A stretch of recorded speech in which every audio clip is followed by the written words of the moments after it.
What is up guys, it's bluesfpl and welcome back to another Fantasy Premier League video on my channel. Today I'll be looking at the GW26 double game week fixtures.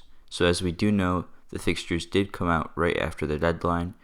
A little unfortunate. I don't know if this has to do with anything with FPL or an admin just plays FPL and wanted to keep the information away from everyone.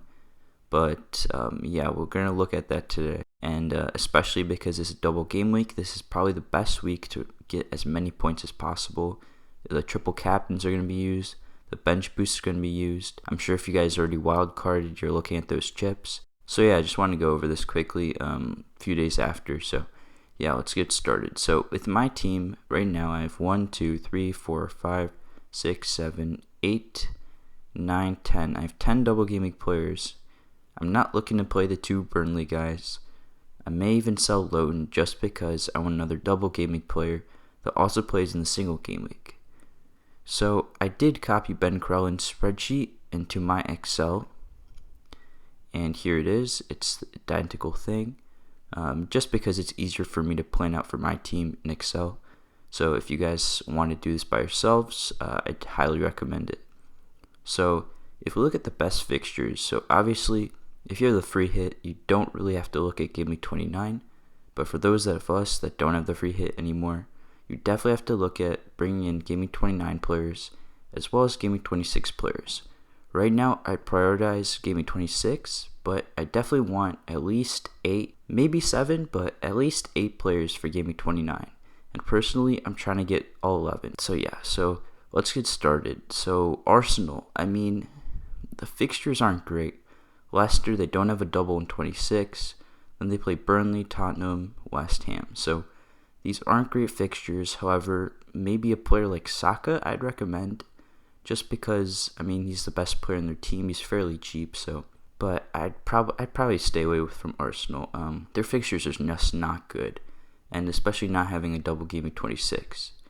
Aston Villa. Now, there is a problem with Grealish. So apparently Grealish is injured. You guys will obviously see after this video is out when they do play on Sunday. But if he's injured, depends how long he's going to be injured for. Now, if he's back for 26, this is amazing because he plays Leeds, Sheffield, then he plays Wolves, and then Newcastle. So yeah, these are great fixtures for him. He doubles, obviously. He may even have a double game week in Game Week 28. Ben Crellin tweeted about this. This all just depends on different fixtures, ties in Europa League and stuff like that. So, yep, I definitely go for triple Villa. If Grealish is out, maybe not, maybe double. But Martinez, I think, is their best option right now. Just the amount of saves he gets, automatic bonus points.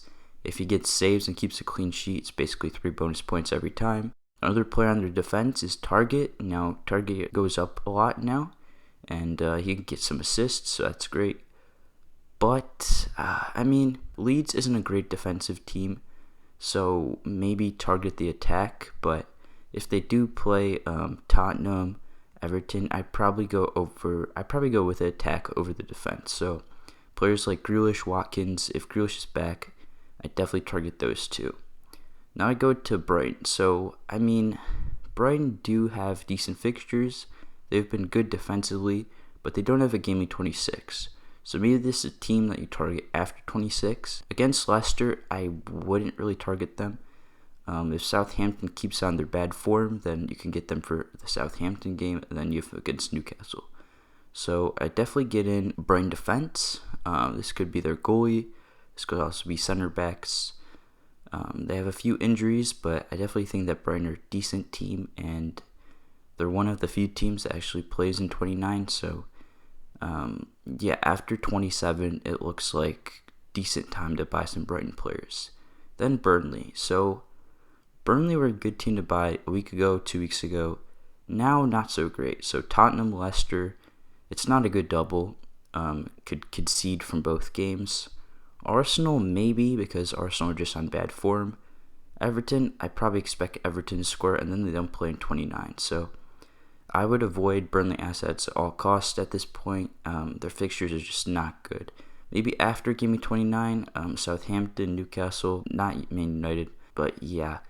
For now, I wouldn't target Burnley whatsoever. Now, Chelsea are a strange one because Thomas Tuchel does like rotating his players. I don't think I would go for any of their players. If you're going to go for somebody, maybe the defense, but their double is just not great, and the fixtures are very difficult.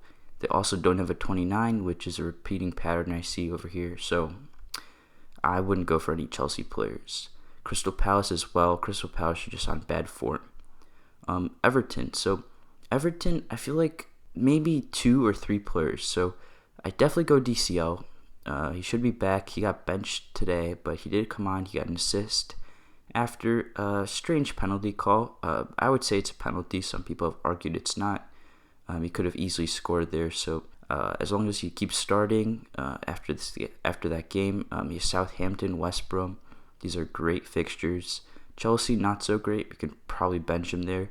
Then if he has a double game week with Burnley and Aston Villa, this is also great. So I definitely get him for this double game week just because Everton have a chance to get 2 double game weeks in the next 3 weeks. So I think it's good.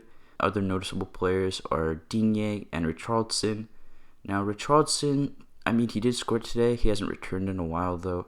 So I'm not sure if that's just a 1 game blip just because DCL wasn't playing. But yeah, he's not even on penalties. You could go for him if you want, if DCL is still going to be out, but I think DCL is a better option than him. And then there's also Digne. So with this double gaming fixture, you play 2 relatively easy teams, teams that don't score a lot. Chelsea, not so great. Burnley also do not score a lot. And Aston Villa, I mean, that game could go either way. So if you get Digne, you can get some attacking returns, but I'd go for DCL definitely, and then Digne if you want a differential. Fulham are a weird team because obviously they're playing a lot better in defense now. They're scoring and they're starting to win games, so they might even get out of the relegation zone and they might survive this year. So, but their fixtures are just not that great. I mean, Crystal Palace is an easier game. Crystal Palace have been performing probably one of the worst teams in the Prem right now in terms of performance just because they don't have Zaha and they rely so much on him and they do not score. So easy clean sheet there if you're going for a Fulham goalie or Ola Aina, their defender. He gets some attacking returns as well as bonus points. Tottenham, on their day, Fulham could probably beat Tottenham. But then they have Liverpool again. I mean, Liverpool have been performing pretty bad as of late, so maybe. But then they have Man City and Leeds, so I don't know. If you want to go for Fulham as differential, you can go for the midfielders in the attack since they do play in GW29. These could be Lookman. I think it's probably the best option, Lookman, just because he attacks so much. So yeah, I would kind of stay away from Fulham myself, but if you want to go for them, definitely big differentials. Now next is Leeds. So I wouldn't bring in Leeds assets right now. As you can see, their fixtures are not great, and they did double in this game week. So if you were to bring him in, you should probably bring him in before. If you have them, I probably wouldn't sell them. You never know. They can really do well in games. Defensively, they're kind of weak, but against the stronger teams, they can even score. So I think offensively, if you already have them, do not sell them. Maybe defensively, but if you're looking for a team for Gaming 29, I definitely probably just keep them right now. Then we have Leicester. Now, Leicester don't play in 29, but they do have great fixtures. James Justin was probably ruled out for the entire season, so that frees up a spot for Ricardo Pereira. Now, he is pretty expensive. I'll go back to FPL app and go to my watch list. So Pereira is 5.9, pretty expensive, but as you can see, their fixtures are pretty good. Let's go back to Excel sheet. Their fixtures are pretty good, and as if you have a free hit left, I definitely target Pereira. He could get some attacking returns since Castagne is still probably injured. We'll see if he plays. Barnes, also a great asset, as well as James Maddison and Vardy. So those are the players I definitely target from Leicester if you have a free hit, and if you don't care about Gaming 29. Liverpool, I'd probably avoid for now. If you have Salah, maybe keep him. I'm seeing a lot of people trying to look at selling him just because they want to get Harry Kane in and even De Bruyne, and you just can't have all these expensive assets. So Liverpool, I'd stay clear from. If you have Salah, keep. Everybody else probably sell. Definitely their defense sell.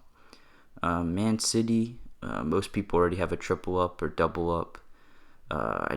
If you don't have a double up, go for the triple up. Probably defensively, maybe attacking wise, but Man City's kind of struggling to score, and their scoring's all around. If you don't have Gundogan, I'd probably get in Gundogan. Hopefully, he's back. There's a rumor that he might not play. He's getting rested for the Champions League. We'll see what that happens with that, but I think that if you have Man City options, you got to keep them. Even if you're going for that Game Week 29 team and you don't have a free hit, I'd wait till the last game week just because they're so good and they can keep a clean sheet in any game, even if it's against Man United. Then we go to Man United. For their assets, I'd stay clear from. Defensively, they're not great, and offensively, they're relying so much on Bruno. I'm sure most of you, probably all of you, have Bruno. You could look to get rid of him, maybe before the Man City game, just because after it they play West Ham. You can use these funds to get a Harry Kane, and we'll talk about that just a second. Newcastle, I'd probably stay clear from. Newcastle are just such a bad team, and without Callum Wilson, they just look lost. Defensively, they're not great. Attacking-wise, they're not great. Even though they play in Game Week 29, I do expect Brighton to keep a clean sheet there and to probably beat them. So I'd stay clear of Newcastle assets. Sheffield as well. Sheffield are just a bad team overall. Defensively, they're okay. They've been playing decent the last couple of games, but yeah, I'd kind of stay away from Sheffield assets. Now, Southampton are a weird one because they did double this game week. They don't double in 26, which some people are speculating they would double in 3 double game weeks in a row. Their next double game week is against Sheffield and City, so basically just a single game week against Sheffield. Then they play Brighton, who on their day, Brighton can beat anybody. On their form right now, Brighton are playing really well. They don't double in 29, so I wouldn't bring in any Southampton assets, especially how bad they're playing right now. Tottenham are a weird one. Harry Kane, obviously, the main one. Son. Defensively, they haven't been great, but defensively, they do have some good options. So, Eric Dyer, Sanchez. You just have to look who starts, basically. Reguilon is ruled out. He's going to probably come back soon. Aurier's not playing. Doherty's not playing. So, you just got to keep an eye out on who's available and who's been starting. Their fixtures are great. Burnley, Fulham, Crystal Palace, Arsenal. Against Villa, maybe not, but for the double game week, defensively, they do look good. Harry Kane, triple captain, I see a lot of people talking about that, so I definitely look at some way to bring in those players. West Brom, I'd probably stay clear, just another bad relegation team. West Ham, now, if you have West Ham assets, like Antonio, I'd probably sell. Souček, I saw a lot of people sold him. I sold him personally for Rafinha last game week. Now, if you do have a defender like Kufal or Sufal, however you say it, against Arsenal, it could be decent. So, if there's a way that you can bench him every week, maybe not against Leeds, you could probably play him against Leeds, but I'd probably bench him against Man United and Man City. If there's a way you can keep him on your bench, I definitely do so just because he's a Game Week 29 player, and he plays Arsenal. Maybe they get a clean sheet there. West Ham have been pretty defensively solid. And then we go to Wolves. Now, Wolves have won the last 2 games. They got lucky versus Leeds with an own goal hitting the post, I believe, or the crossbar, hitting the back of the goalie going in. Wolves' assets are just not great. They're not consistent. There isn't a main guy they can just rely on that scores every game. There's no Raul Jimenez, so I definitely stay clear of Leeds. So yeah, that's my Game Week 26 summary. If you guys want to check out my team, my planning, this is how I plan out my team. It's basically the same as Ben Crellin. My watch list, some of the players I target. If you guys want to look at that, pause the screen if you guys want to see this. These are players I definitely target for Game Week 29 as well as maybe 26, maybe a little bit after some of them because they don't double. But these are the best players I'd look to bring in. Alright guys, thank you so much for watching. If you're new and enjoy the content, subscribe to my channel. If you like the video, please leave a like. And if you guys have any questions, about the GW26 as well as GW29 planning, using a triple captaincy, using your bench boost, using your wild card. Any of those questions, comment down below. I'll be sure to answer and give my best advice. Alright guys, see you in the next video.